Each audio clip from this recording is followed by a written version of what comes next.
नमस्ते बच्चों, जय भगवान। कैसे हैं आप? मुझे पता है आप सब अच्छे होंगे और यहाँ से आने वाले हर एक वीडियो को आप देख रहे होंगे और उसकी सूचनाओं के अनुसार आप अपने सारे होमवर्क भी कर रहे होंगे। तो बच्चों, आज हमें क्या करना है? आज हमें हमारा पद्य है, पद्य 4 है हमारा, कर्ण का जीवन दर्शन। हमने अगले वीडियो में कर्ण के बारे में बहुत कुछ जाना था कि भाई कैसे कुंती ने जो वरदान देवताओं से मिले थे उस पर उसने संदेह किया, विश्वास नहीं किया और वो खुद कंवारी होते हुए भी उस मंत्र का जाप किया और उसकी गोद में एक बच्चा आ जाता है। तब कुंती है उस बच्चे का त्याग करती है, क्योंकि कुंती की अभी शादी नहीं हुई थी। यदि वह उस बच्चे को रखती तो सारे लोग उसकी बातें बनाते और उस बच्चे को वह तालाब में बहा देती है। और वही बच्चा है वह एक सारथी को मिलता है और वह कर्ण के रूप में जाना जाता है। इसीलिए कर्ण कुंती का पुत्र होते हुए भी सारथी पुत्र कहलाता है। जो हक पांडवों को, जो सुख पांडवों को, जो राज्य का भाग है वह पांडवों को मिला, वह सारी चीज़ें हैं वह कर्ण को नहीं मिली। हमने यहाँ पर कर्ण के अगले जीवन के बारे में सब कुछ जाना था। अब हमने देखा था कि भाई पांडव और कौरवों के बीच में युद्ध हो रहा है। तब श्री कृष्ण चाहते हैं कि कर्ण है वह पांडवों के पक्ष में आ जाए। तब कर्ण है वह मना कर देता है। वह कहता है कि जब किसी ने मेरा साथ नहीं दिया, जब किसी ने मेरे पक्ष में बात नहीं की, तब ये दुर्योधन मेरे पक्ष में खड़ा रहा। वह मेरा दोस्त है, वह मेरा मित्र है, तो मैं उसे कैसे छोड़ सकता हूँ। तो उसी के बारे में हम बात कर रहे थे। हमने कर्ण के बारे में देखा, कर्ण को पैसे, भोग विलास आदि किसी भी चीज़ में उसे रस नहीं है, ना ही उसे अपनी कोई चिंता है। वह तो सिर्फ दान करना चाहता है। वह चाहता है कि उसके हाथ से दान की देवी पवित्र नदी है वो हमेशा बहती रहे और जो लोग ज़रूरतमंद है उसे वह हमेशा दान देता रहे। यह कर्ण चाहता है। फिर हमने देखा था कि कर्ण कहता है कि हे केशव, हे कृष्ण, ये सारे राज्य, ये भोग विलास क्या है और इसे पाकर मनुष्य क्या पाता है? तो थोड़ा सा भोग, थोड़ा सा सुख पाता है और ज़्यादा तो क्या पाता है? तो कि चिंता पाता है। मैंने आपको बताया था कि जिसके पास ज़्यादा धन होता है उसे अधिक चिंता होती है, उसकी चिंताएं ज़्यादा होती है। तो बच्चों, यहाँ से हम आगे चलेंगे। मुझसे मनुष्य जो होते हैं कंचन का भार न ढोते हैं। देखिए, कर्ण कहता है कि मेरे जैसे जो मनुष्य होते हैं वह कंचन यानी कि सोना, मेरे जैसे जो मनुष्य होते हैं जो दान देना ही जानते हैं। कर्ण अपने बारे में बताता है कि जो मनुष्य मेरे जैसे होते हैं, जो सिर्फ दान करना जानते हैं, वह सोने का भार न ढोते। वह सोने का भार है उसे ढोते यानी कि सहन नहीं कर सकते। हम सोने का भार उठा नहीं सकते।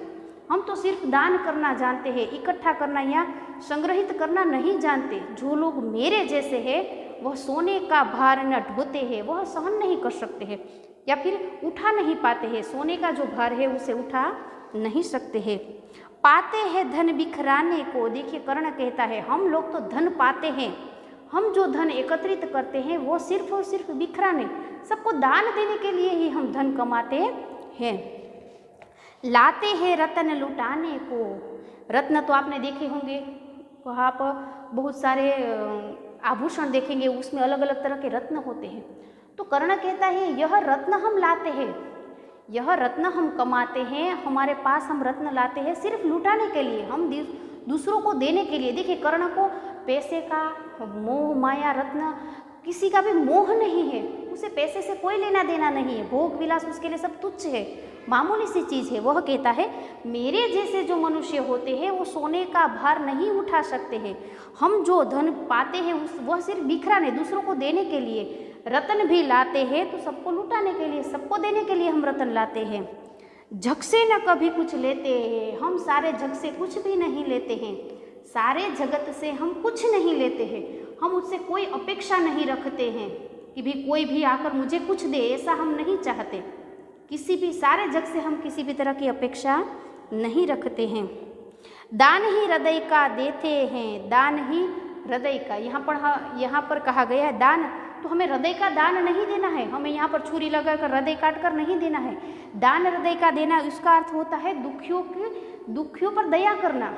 जो भी दुखी है उसे कर्ण दान देता था। देखिए, उसका एक नियम भी था कि कि उसके द्वार पर कोई भी ब्राह्मण आए तो खाली हाथ नहीं जाता था, कोई भी ब्राह्मण आए तो खाली हाथ नहीं जाता था। इसीलिए तो जब पांडवों और कौरवों के बीच में युद्ध हुआ तब कृष्ण को पता था कि जब तक कर्ण के पास सोने के कवच और कुंडल है तब तक वह मृत्यु नहीं हो, तब तक उसकी मृत्यु नहीं होगी। इसलिए तो ईश्वर ने उसके साथ छल किया, कपट किया, ब्राह्मण रूप कर लेकर आए और कर्ण से दान लिया, और कर्ण ने हंसते हंसते कवच और कुंडल ब्राह्मण को दान में दे भी दिया था। तो कर्ण कहता है कि हम समाज से या दुनिया से कुछ भी नहीं लेते, हम तो सिर्फ देना जानते हैं, दान ही हृदय का देते हैं, हम दुखियों पर सिर्फ दया करना जानते हैं, हमें कुछ लेना आता नहीं है। प्रसादों के कनकाभ शिखर, जो प्रसाद यानी कि राजमहल, वह प्रसाद नहीं जो भगवान की आरती में दिया जाता है और हम लेते हैं खाते हैं, वह प्रसाद यहाँ पर राजमहल की बात होती है।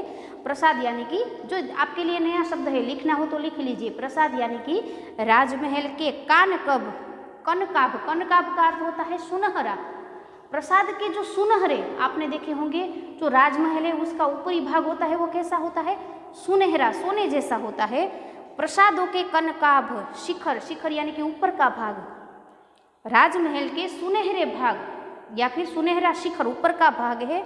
होते कबूतरों के ही घर, वहां पर कौन घर बनाता है? देखिए कर्ण कहता है कि जो राजमहल का सबसे ऊपर का टोंच है या फिर शिखर है, जो सुनहरे रंग का, सोने जैसे रंग का होता है, वहां पर कौन घर बनाता है? तो कर्ण कहता है वहां पर कबूतर घर बनाते हैं। ऐसे राजमहल के शिखर पर कौन घर बनाता है? कबूतर घर बनाता है। महलों में गरुड़ न होते हैं, और महल में कभी गरुड़ नहीं रहते। देखिए कर्ण अपने आप को गरुड़ कहता है, इसीलिए वह कहता है कि राजमहल के शिखर पर घर बनाने वाले, उसका कहना है कि राजमहल में रहने वाले लोग कबूतर जैसे होते हैं। आपने कभी महल के ऊपर या महल के अंदर गरुड़ को देखा है? नहीं। तो कर्ण कहता है मैं गरुड़ हूँ, तो मैं महल के ऊपर या महल के अंदर कैसे रह सकता हूँ? प्रसादों के कनकाभ शिखर, होते कबूतरों के ही घर है। महल के जो शिखर है, सुनहरे शिखर है, उस पर कबूतर रहते हैं, उस पर कबूतर घर बनाते हैं। महलों में गरुड़ न होते हैं, महल के अंदर गरुड़ नहीं होते हैं। कंचन पर कभी न सोता है, और जो गरुड़ होता है वह कभी भी सोने पर नहीं सोता है। आपने कभी देखा है गरुड़ को? आप गरुड़ को देखिएगा, कहीं भी किसी के घर पर वो नहीं अपना घोंसला नहीं बनाएगा, वो वहाँ नहीं रहेगा, क्योंकि गरुड़ है वह ताकतवर पक्षी है। वह इस कबूतर की तरह बस्ती में रहना या फिर किसी के घरों के आसपास घर बनाना उससे अच्छा नहीं लगता। इसीलिए कर्ण कहता है कि जो गरुड़ होते हैं वो राजमहल में नहीं होते हैं और वो सोने के पलंग पर नहीं सोते हैं। जो गरुड़ होते हैं वह सोने के, कंचन यानी कि सोना, कंचन पर कभी न सोता है, सोने पर वह कभी नहीं सोता है। बसता वह कहीं पहाड़ों में, देखिए गरुड़ है वह कहाँ बसता है? पहाड़ों में बसता है। पहाड़ों की जो बड़ी बड़ी चट्टानें होती है वहाँ पर वह घर बनाता है, वहाँ पर वह रहता है, क्योंकि वह सबसे ताकतवर पक्षी है, उसे सोने का मोह नहीं होता है। बसता वह कहीं पहाड़ों में, शैलों की फटी दरारों में। शैल, जो यहाँ पर भी एक नया शब्द आपके लिए है, शैल, शैल यानी कि पर्वत। जो पर्वत की फटी दरारें होती है, आपने देखा होगा हमारे यहाँ गिरनार पर्वत है, तो पर्वत की जो अंदर की दरारें होती है उसके अंदर गरुड़ है वह अपना घर बनाता है। शैलों की फटी दरारों यानी कि तिराड़, दरारों में वह अपना घर बनाता है। होकर समृद्धि सुख के अधीन, देखिए गरुड़ है वह कभी भी समृद्धि के अधीन, उसके पाँव में नहीं पड़ता है। होकर समृद्धि सुख के अधीन, अधीन यानी कि गुलाम, कभी भी सुख और समृद्धि का गुलाम नहीं बनना चाहिए। हमें किसी भी समय पर किसी के भी लिए हमें कभी भी सुख समृद्धि के अधीन नहीं होना चाहिए। देखिए आज हम क्या करते हैं, एसी में रहते हैं, 4 व्हीलर में रहते हैं, हमारे पास बड़े बड़े बंगले होते हैं, तो हम उन सारी चीज़ों के आदी बन जाते हैं। उन सारी चीज़ों के बगैर हमें अच्छा नहीं लगता है। यदि एक दिन लाइट ना हो तो हम रह नहीं सकते हैं।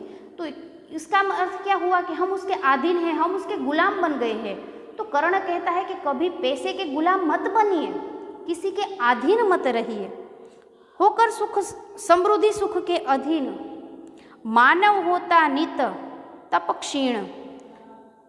देखिए कर्ण समझाता है कि जो मनुष्य सुख समृद्धि का गुलाम बनता है वह मानव होता नित्य यानी कि तप। मानव है वह अपना तेज खो देता है। मानव है वह अपना तेज, देखिए मैंने अभी आपको बताया कि हम एसी में रहते हैं, 4 व्हील में घूमते हैं, तो जब हमारे पास यह चीज़ नहीं होती तो हम रह नहीं पाते हैं। थोड़ी सी बार बिजली चली जाए तो हम पंखा हाथों से डालते हैं, हम सहन नहीं कर पाते हैं, तो हम उसके गुलाम हुए। और जो मनुष्य समृद्धि का गुलाम होता है वो तेजहीन हो जाता है, उसका तेज है वो नष्ट हो जाता है। कर्ण यही कहना चाहता है कि किसी के गुलाम मत बनिए, हमेशा सादगी भरा जीवन जीने की कोशिश कीजिए।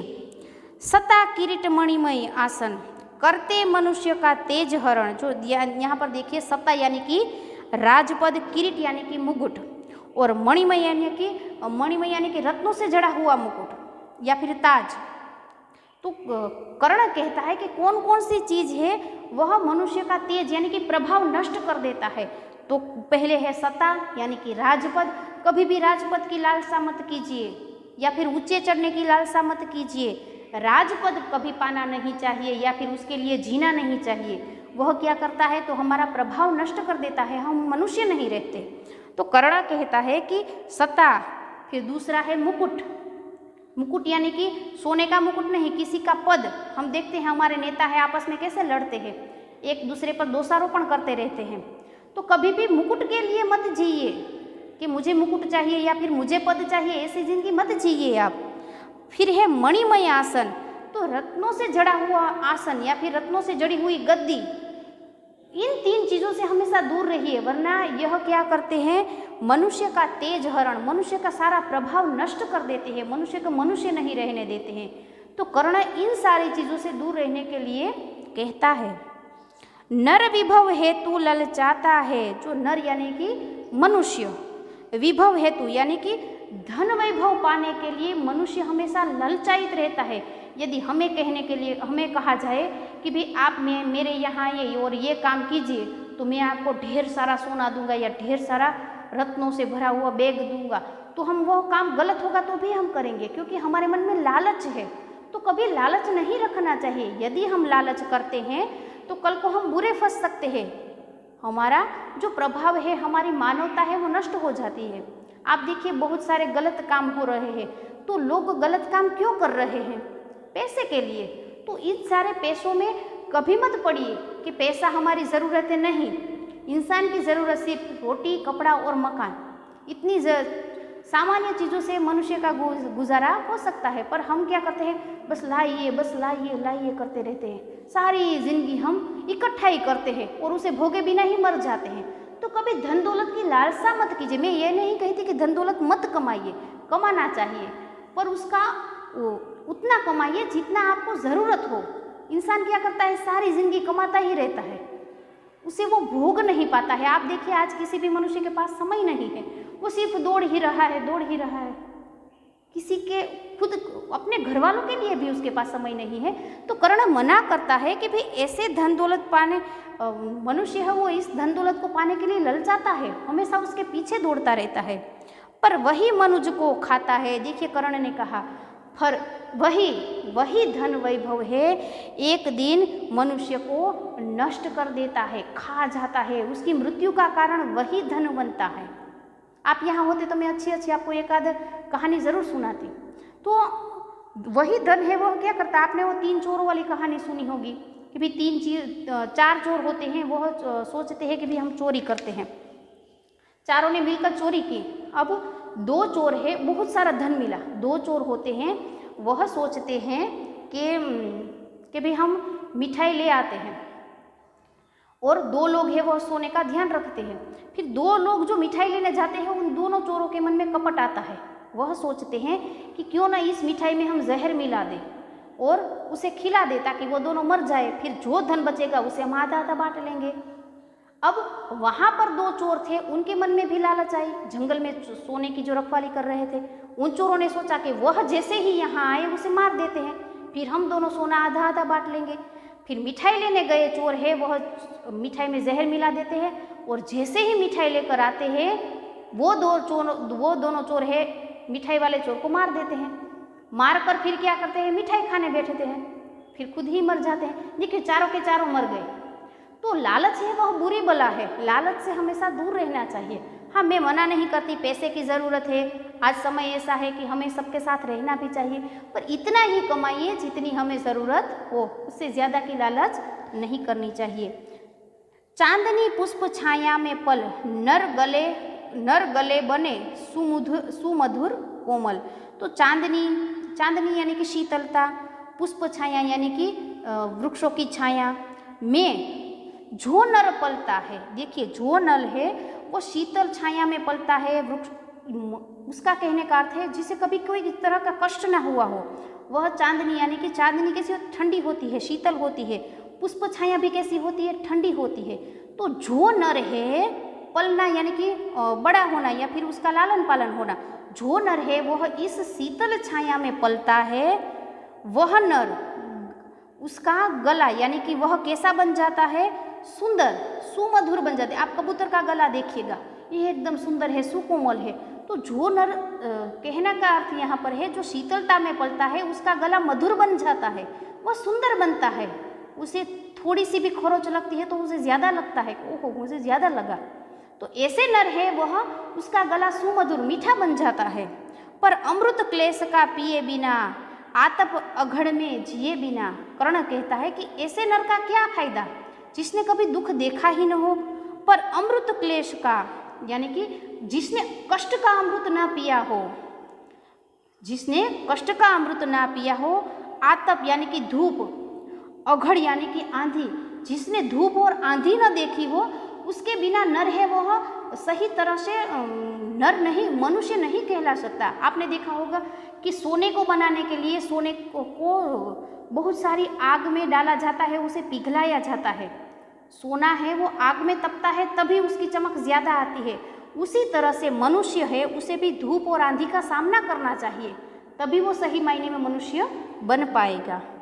वह पुरुष नहीं कहला सकता, जो पुरुष है वो कष्ट नहीं सहन करता, जो धूप और आंधी को नहीं सहन करता, उसमें से पार नहीं होता, वह मनुष्य नहीं कहलाता है। जो राजमहल का सुख भोगते हैं वह सुकुमार, उसका गला मधुर होता है। और जो लोग कष्ट में पलते हैं, देखिए कर्ण ने कष्ट देखा था, इसलिए कर्ण कहता है जो कष्ट में रहते हैं, आंधी तूफान का सामना करते हैं, वही सच्चा पुरुष है। और जो मधुरता में पलते हैं, शीतलता में पलते हैं, वह मनुष्य नहीं कहला सकता। विघ्नों को नहीं हिला सकता, विघ्न यानी कि दुख, वह किसी भी दुख को पार नहीं कर सकता। जो मनुष्य आंधी तूफान और कष्टों से नहीं लड़ सकता, वो किसी भी तरह के दुख से निकल नहीं पाता है, वह डर जाता है, छोटे से छोटे दुख में भी वह डर जाता है। उड़ते जो झंझावातों में, अब गरुड़ की बात करता है कर्ण कि जो झंझावातों में उड़ते हैं, यानी कि जो बरसात के बारिश होती है उसके पानी में, उसकी तेज धारा में जो उड़ते हैं झंझावातों में, जो बारिश की तेज धूप में धारा में उड़ते हैं। पीते जो वारी प्रपांतों में, जो वारी यानी कि पानी और प्रपांत यानी कि झरना, जो पीते हैं झरनों का पानी, जो बरसात में उड़ते हैं, जो झरनों का पानी पीते हैं। सारा आकाश अयन जिनका, सारा आकाश है वह घर जिनका, अयन यानी कि घर, देखिए आपको लिखना हो तो लिख लीजिएगा, अयन यानी कि घर, आपके लिए यह शब्द भी नया है। सारा आकाश अयन जिनका, और जिनके लिए सारा आकाश ही उसका घर हो। विषघर भुजंग भोजन जिसका, विषघर, विष यानी कि जहर, घर यानी कि जहर का घर कौन होता है, भुजंग यानी कि नाग, और नाग विषों से भरा हुआ नाग जिसका भोजन हो, किसका भोजन है, विष से भरा हुआ नाग, गरुड़ का। तो यहाँ पर गरुड़ की बात की है। देखिए पहले कबूतर की बात की, वो शीतलता में पलता है और किसी भी तरह का दुख सहन नहीं कर सकता है। अब उसने बात की गरुड़ की, जो झंझावातों में पलते हैं, जो झरनों का पानी पीते हैं, जो बारिश से लड़ते हैं, और सारा आकाश जिसका घर हो, और जो विषैला नाग है उसका भोजन हो। वे ही फणिबंद छुड़ाते हैं, वे ही नाग पास छुड़ा सकते हैं। आपने देखा होगा लक्ष्मण जी को जब नाग पास में बांध लिया था, तब गरुड़ गरुड़ ने ही उसे नागपाश से छुड़ाया था। यहाँ पर कर्ण उसकी बात करता है। वे ही फणिबंध छुड़ाते हैं, वही नागों को काट कर छुड़ा सकते हैं। धरती का हृदय जुड़ाते हैं, वही धरती को सही शीतलता बख्श सकते हैं। मैं गरुड़ हूँ कृष्ण। देखिए कर्ण अपने बारे में अंत में कहता है कि मैं कबूतर नहीं हूँ, अगर मैं कबूतर होता तो तुम्हारे साथ जरूर चलता, मैं तो गरुड़ हूँ। मैं गरुड़ हूँ कृष्ण। मैं परीक्षित राज गरुड़ हूँ। सिर पर न चाहिए मुझे ताज, मुझे किसी भी तरह के ताज की ज़रूरत ही नहीं है, मुझे किसी भी तरह के ताज की ज़रूरत नहीं है। दुर्योधन पर है विपद घोर। देखिए दुर्योधन पर बहुत घोर विपदा, आपत्ति आई हुई है, मुश्किल आई हुई है। सकता ना किसी विष उसे छोड़, सकता ना किसी विष यानी कि कारण, मैं किसी भी कारण से दुर्योधन को नहीं छोड़ सकता, क्योंकि दुर्योधन क्या है, कर्ण का मित्र है। और जब कर्ण को सबने तिरस्कार दिया था तब दुर्योधन ने कर्ण का साथ दिया था। इसीलिए कर्ण कहता है कि किसी भी विष यानी कि कारण, में किसी भी कारण दुर्योधन को नहीं छोड़ सकता, क्योंकि उसके ऊपर विपत्ति आई हुई है, इस वक्त उसे मेरी ज़रूरत है। रणखेत पाटना है मुझको। अब कर्ण है वह कहता है रणखेत यानी कि युद्ध का मैदान, अभी तो मुझे रणखेत का पाटना, मुझे अभी रण में जाना है युद्ध करने के लिए, मुझे अभी रणखेत पाटना है मुझको। अहिपास काटना है मुझको। अहिरपास यानी कि नागपाश, इस वक्त दुर्योधन नागपाश में से गिरा, पांडवों के नागपाश में दुर्योधन गिरा हुआ है। अहिरपास यानी कि नागपाश को मुझे काटना है, दुर्योधन को मुझे मुक्त कराना है केशव, इसीलिए मैं पांडवों का साथ नहीं दे सकता हूँ। और कर्ण है वह यहाँ पर कृष्ण से मना कर देता है कि भाई मैं पांडवों के पक्ष में नहीं हूँ, मैं सिर्फ और सिर्फ दुर्योधन के पक्ष में ही रहना चाहता हूँ। तो बच्चों यह था हमारा, देखिए यह खंड काव्य था, एक छोटा सा कर्ण के जीवन का भाग लिया गया है। यदि आप इसे पूरा पढ़ेंगे तो आपको पता चलेगा कि कर्ण कितना महान था। वह जानता था कि मैं मर जाऊंगा, यदि मैंने दुर्योधन का साथ दिया तो मेरा मरना तय है, फिर भी उसने अपने दोस्त की दोस्ती नहीं छोड़ी, उसी का साथ दिया। तो बच्चों यहाँ पर हमारा यह पद्य है वह खत्म होता है। आपका आज का होमवर्क होगा, आपको यह पद्य है कर्ण का जीवन दर्शन, उसका स्वाध्याय है, वह फिर में लिखना है। तो अगले वीडियो में हम फिर से मिलेंगे, तब तक सबको नमस्ते, जय भगवान।